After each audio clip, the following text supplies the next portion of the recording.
So the next topic is contextually aware compression. So अभी तक जो हम कंप्रेशन कर रहे थे पोस्टिंग लिस्ट का और उसको जो एनकोड कर रहे थे, it was like a brute force method, right.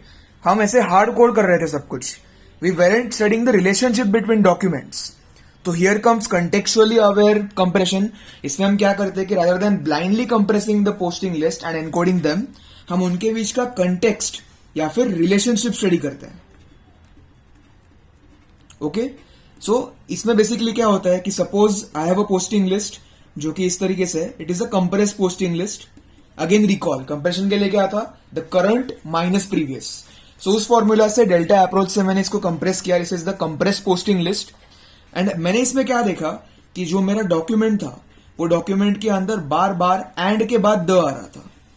तो सपोज मैंने रिलेशनशिप फाइंड कर ली है, मैंने आइडेंटिफाई कर लिया पैटर्न.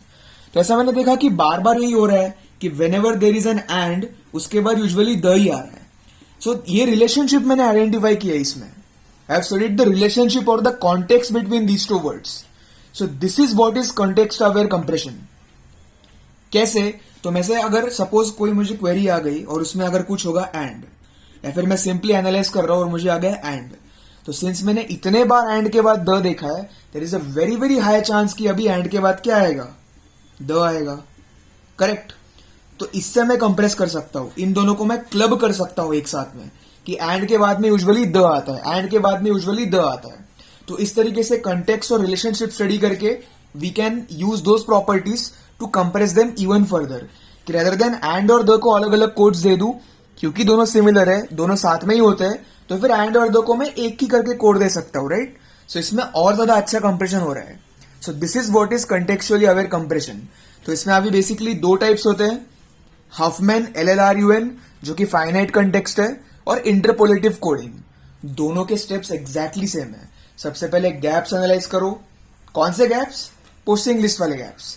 यही तो बता रहे हैं कि कौन से वर्ड्स में कितना गैप है, क्या है. तो ये गैप्स को एनालाइज करो. यही तो बताएंगे कि रिलेशनशिप क्या है वर्ड्स के बीच में या फिर डॉक्यूमेंट्स के बीच में. तो पहले गैप्स को एनालाइज करो, फिर प्रेडिक्ट करो आगे वाले गैप्स. जैसे मैंने बोला, अगर एक पोस्टिंग लिस्ट है, एंड के बाद में द आ रहा है, तो प्रेडिक्ट कर सकते हैं हम एंड के बाद में द आ रहा है, इसलिए तो क्लब करेंगे. तो second part is predict the gaps and third is assign the codes. Since we have already predicted the gaps, we can encapsulate these, we can combine these, and we can assign codes to this.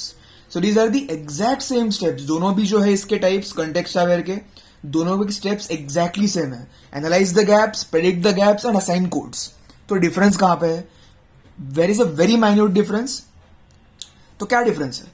तो Huffman LLRUN जो है वो finite context है. इसका मतलब कि मुझे एक document दिया होगा, उसके अंदर का मैं context देख रहा हूं, right, with in a document. It is inside एक डॉक्यूमेंट. डॉक्यूमेंट के अंदर अगर मैं कंटेक्स्ट रिलेशनशिप देख रहा हूं तो इट इज हफमैन LLRUN. जबकि अगर मैं डॉक्यूमेंट्स के बीच में कंटेक्स्ट देख रहा हूं, D1, D2, D3, ऐसे ये डॉक्यूमेंट्स है और इनके बीच में अगर कंटेक्स्ट देख रहा हूं, इनको अगर मैं क्लब करके एनकोड कर रहा हूं, so that is interpolative coding. This is the first difference. Huffman जो है वो विद इन डॉक्यूमेंट, कंटेक्स्ट कहां पे देख रहे हैं, एक डॉक्यूमेंट के अंदर.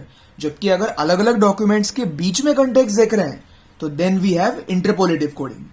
सो ये हो गया. और एक डिफरेंस है जो उसके नाम में ही है, विच इज हफमैन. तो इसमें अगर मैंने एक बार रिलेशनशिप ढूंढ ली, एक बार कंटेक्स्ट अवेयर हो गया मैं, तो फिर मैं कौन सा एनकोडिंग यूज करूंगा, हफमैन एनकोडिंग. नाम में है ना भाई, हफमैन एनकोडिंग. तो इसमें मैं कौन सा एनकोडिंग यूज करता हूं, हफमैन एनकोडिंग. जब मैं इंटरपोलेटिव में कौन सा यूज करूंगा, हफमैन तो नहीं होगा यार, क्योंकि उसके नाम में हफमैन नहीं है. तो कौन से यूज करूंगा, जो हमने पिछले वीडियो में देखे थे, जो कि थे गोलॉम्ब, उसके बाद राइस, उसके बाद डेल्टा.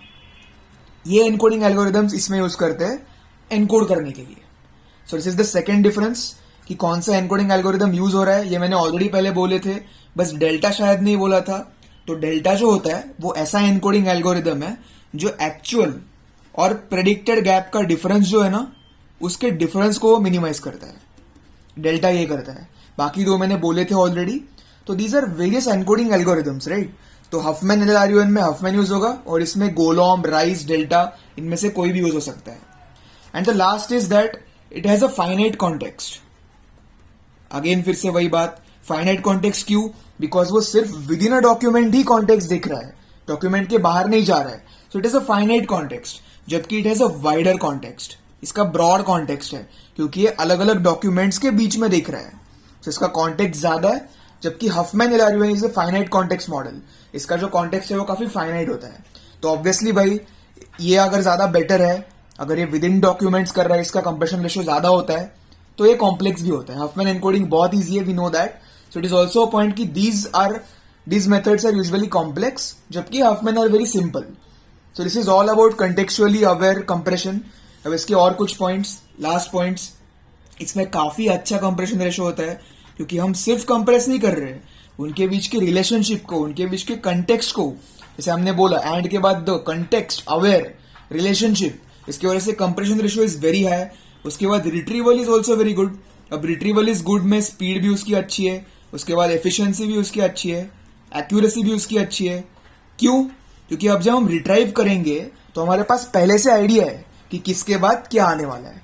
सो इसलिए रिट्रीवल की speed, efficiency, accuracy all are drastically improved. उसके बाद और क्या? Compression accuracy. कंप्रेशन एक्यूरेसी भी इंप्रूव होगी। क्यों? क्योंकि कंटेक्स्ट आ गया इसमें। अभी यूजुअली अगर ब्रूट फोर्स देखा तो हो सकता है कि ये डॉक्यूमेंट तो हो गया पर ये रिट्राइव हुआ ही नहीं, या फिर ये वर्ड रिट्राइव हुआ ही नहीं, क्योंकि कंटेक्स्ट से देखा नहीं था। बट सिंस हम इसमें कंटेक्स्ट देख रहे हैं, उनको एनकैप्सुलेट करके फिर एनकोड कर रहे हैं, तो वेरी वेरी हाई चांसेस है कि एंड जब भी आएगा तब द भी आएगा। तो इन गैप्स को एनालाइज करके हम मॉडल बना रहे हैं, इसलिए compression accuracy is also very high. So these are the main points about contextually aware compression. वो क्या था, उसमें कंटेक्स्ट लेते हैं, उसके दो टाइप्स, हफमैन एलआरयूएन और इंटरपोलेटिव, दोनों के steps exactly same. Gaps analyse करो, प्रेडिक्ट करो, असाइन करो, बस थोड़ा सा डिफरेंस, ये विद इन डॉक्यूमेंट और ये between documents, and these are the advantages. So this is all about context aware compression.